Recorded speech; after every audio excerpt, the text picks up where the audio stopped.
Diet soda, probably the first thing that comes to your mind when you think of artificial sweeteners. But it turns out fake sugars are hiding in a ton of everyday foods. Kids are eating 200% more of these fake sweeteners than they used just a few years ago. And that 200% increase was documented from 1999 to 2012 in the Journal of Academy of Nutrition and Dietetics. They say that more than 25% of kids are eating these artificial sugars. Kids as young as 2, even younger, are eating them, which is a little frightening because, look, I know as adults, we love our diet sodas, we love our artificial sweeteners, but when you start talking about the palates of 2-year-old kids, it worries me a little bit.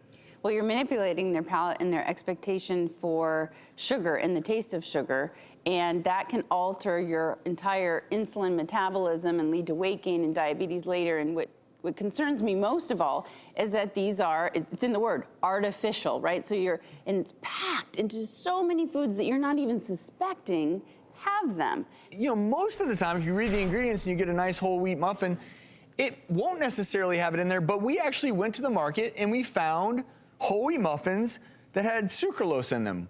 And right. the big ones out there, sucralose, saccharin, acetylsulfame, aspartame, you'll often see them hiding in the back. But where I'm concerned is we went out and we found yogurt.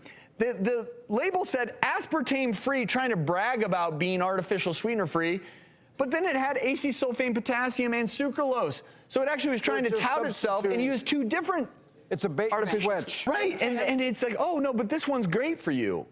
In moderation, it's not going to hurt you, but when it comes to kids, it's a different story. That's a really good point, and I'm glad you brought that up, which is, again, no one's going to sit here and say that if you occasionally have some artificial sweeteners that it's this tragic circumstance, but I think we are all test subjects in many ways. You know, we didn't have artificial sweeteners 200 years ago. Well, a 200% increase in the last 18 years. So, like you said, everything in moderation, that's easy to moderate when it's a package and you're pouring it into coffee. This is the sneaky stuff, and the onus is on parents to read ingredients labels to make sure that these ingredients like aspartame and sucralose are absent. And getting back to labels, this is an electrolyte drink that is marketed to kids. I'm not going to name the name of it, loaded with artificial sweeteners. And again, that just gets back to, look, I get fooled. We all get fooled, but education, knowledge is power. And at the end of the day, if you look at the ingredients list, again, it's not saying that you can't get something and enjoy it, but we should at least know. Aware, and when a label says, hey, it's free of this artificial sweetener, truth in advertising is not always the case. Is there any natural sugar in that pediatric I purposely don't have the label out here, but I can tell just by tasting it. If you don't eat artificial sweeteners, you immediately know. And to get children to take medications, I don't want you to taste how sweet. This is so sweet. It's absurd. It has both sugar and artificial sweetener in it. You think it's both? That's if I'm a kid, like all I want the rest of my life is this. You have so retrained your sweet buds, which we all need to do. I know I have to a certain extent.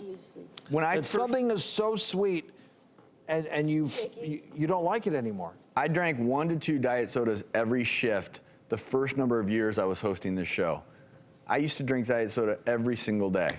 So I kept reading all this stuff, hosting this doggone show.